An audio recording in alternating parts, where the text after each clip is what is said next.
Darksiders tells the violent story of war, one of the four horsemen of the apocalypse, and all-around badass. War has been framed for ruining the balance between heaven and hell, and causing the destruction of all humanity, which obviously sucks. This cataclysm launches War on a mission to clear his name, a mission that heavily borrows from gameplay elements from both the God of War and Zelda franchises. So is this the best of both worlds, or is Darksiders just another generic game that tries to copy success? Just have to get in there and finish where they started. One of the most striking things about Darksiders is the colorful cartoon fantasy art style.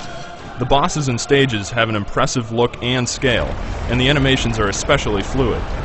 You get some nice effects like the inky sweep of War's wings, flashy weapon trails, and a nice use of color throughout.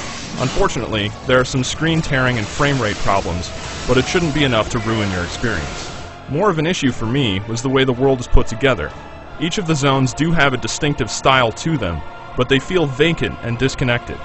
It makes sense in the context of the story because this is the end of humanity as we know it, but it's just not as exciting as it could have been. I wanted to get a feel of how the world is coping with the destruction, rather than plowing through empty environments. There are some notable exceptions to this, but these exceptions just made the overall problem more apparent.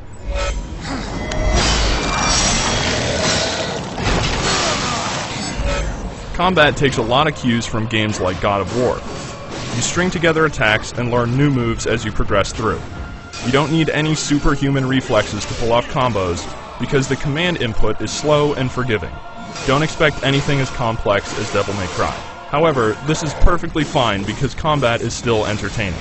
The animation is fluid, and there are thankfully no quick-time events in the game. It's about time we started doing away with those.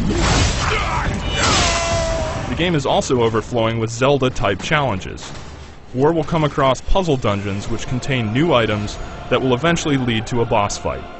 You'll find dungeon maps, treasure chests, keys, a boomerang, a hookshot, and bombs that blow up walls. Does any of this sound familiar? The problem is that the puzzles and bosses aren't quite as cleverly designed as the games Darksiders is borrowing from. That's not to say that these elements are bad, they're just not distinctive. You feel that since Darksiders is trying so hard to be other games, that it struggles a little bit to find its own identity.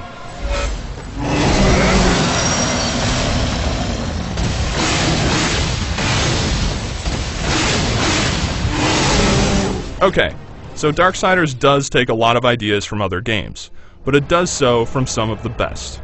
It will in no way replace Zelda or God of War, but it's still worth your time because of the way everything's skillfully pieced together.